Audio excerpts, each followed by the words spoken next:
Bravo. Franchement bravo. Vous le savez, je vous le dis parce que je vous dis tout. C'est de loin et je suis sincère. Mais la meilleure performance de David Pujadas au cinéma.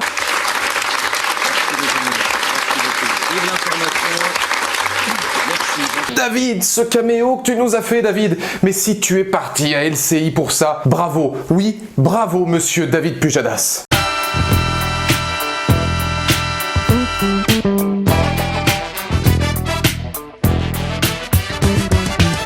Bonjour à toutes et à tous, c'est Valou et bienvenue pour cette toute nouvelle vidéo, cette toute nouvelle critique consacrée à The Mist, la version française. Ou plus sérieusement, Dans la brume, un film de Daniel Roby avec Romain Duris et Olga Kurylenko dans les rôles titres. Je sais exactement comment prononcer Kurylenko parce que l'air de rien, secret de tournage, c'est la 7e fois que je tourne cette vidéo, elle devait sortir mercredi. Problèmes de son qui ont amené d'autres problèmes de son, qui ont amené de nouveaux problèmes de son parce que sinon c'était pas drôle. Là, même le cadreur qui a cadré 3 minutes du film, je connais son nom et je sais même où il habite le mec. Et alors pourquoi je parle de The Mist? Effectivement parce que le concept initial du film, une brume mystérieuse qui va s'abattre sur Paris ou qui s'abat sur n'importe quelle ville, on sait pas d'où cette brume provient, on sait pas trop les dommages qu'elle peut causer, on sait pas ce qu'il y a à l'intérieur, ça rappelle évidemment The Mist. L'un des points forts de ce Dans la brume justement, qui est un film de divertissement et de genre français, qui propose quelque chose de nouveau, ça c'est déjà à le dire, c'est qu'après 20 minutes de film, tu ne penses plus du tout à The Mist. Tu ne penses plus du tout justement à ce que tu peux connaître de Frank Darabont, ce que tu peux connaître de Stephen King, parce que l'air de rien, je trouve que la réalisation, elle apporte une ambiance, une esthétique surtout, et une atmosphère vraiment très intéressante. Il faut savoir que Dans la brume, c'est un film qui a entre 8 et 9 millions de budget, ce qui est quand même plutôt conséquent pour un film français, grâce au partenariat justement du CNC,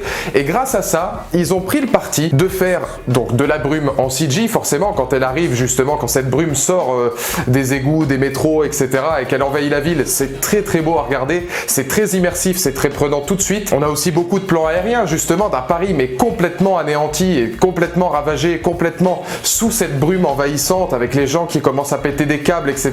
Tous ces plans là sont vraiment des plans très beaux, la réalisation est très soignée et ce mix justement entre de la brume en CG et de la brume artificielle, puisque là justement c'est là des points forts du film, quelque chose que tu peux toucher, quelque chose que tu peux palper, où tu sens que les personnages sont vraiment à l'intérieur de celle-ci, où il y a cette angoisse justement de plus pouvoir respirer puisque c'est une brume toxique. On te dit, notamment grâce à monsieur, encore une fois, monsieur David Pujadas, qu'a priori cette brume ne serait pas mystique, ce serait pas une attaque terroriste, ce serait plutôt de la pollution, c'est un petit peu l'un des messages d'ailleurs du film, un film qui a beaucoup de messages d'ailleurs, tout ce côté néfaste, ce côté très jaunâtre justement au niveau de l'esthétique, du visuel du film, qui prône ce côté un petit peu toxique, un petit peu brume, qui peut asphyxier les gens, qui fait beaucoup de morts, tout ça c'est très intéressant. L'un des rares problèmes de la réalisation, c'est pour moi son rythme, un rythme à la française, qui pour moi est totalement voulu et totalement justifié. C'est un film d'ambiance où il ne se passe pas grand chose volontairement. C'est un survival, mais pas un survival comme on a l'habitude d'en voir, c'est un survival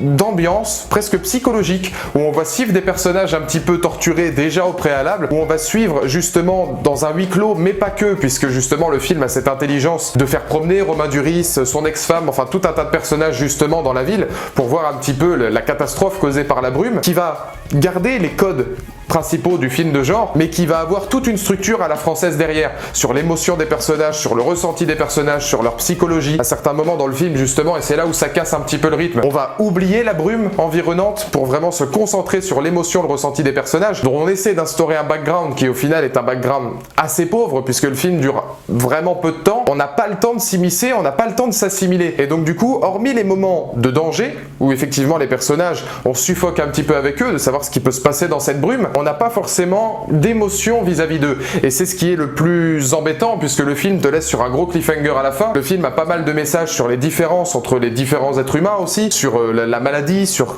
quelqu'un en bonne santé. Il y a beaucoup de messages, je peux pas trop en dire pour pas spoiler, mais le fait de pas s'accaparer vraiment au personnage, c'est un peu embêtant parce que c'est pour moi, à mon avis, l'essence même du film. L'un des autres, pour moi, points négatifs du film, mais qui n'en est pas vraiment un, parce qu'encore une fois, ça part d'un bon sentiment, parce que je pense que c'est voulu, c'est le manque de réponse. Pourquoi cette brume est là? d'où est-ce qu'elle vient, pourquoi elle tue un certain type de personnes, pourquoi elle en laisse d'autres en vie, pourquoi elle ne contamine et pourquoi elle tue qu'un certain nombre d'animaux alors que certains autres animaux justement semblent tolérer cette brume-là. Énormément de questions à la fin, notamment sur un cliffhanger donc final qui est assez intriguant, très peu de réponses. Et c'est voulu, à mon avis c'est totalement voulu de la part du réalisateur d'avoir misé sur autre chose que justement les origines de la brume, etc. Le concept du survival et le concept justement de ce film entre guillemets catastrophe, c'est-à-dire que c'est un fer de lance pour parler de personnages, pour parler de la psychologie de personnages. C'est très français, même dans le jeu des acteurs d'ailleurs, très théâtral, parce qu'ils réussissent par le biais de certaines scènes justement assez puissantes à donner une certaine émotion, mais ils ont un petit côté, on joue avec la gestuelle, on est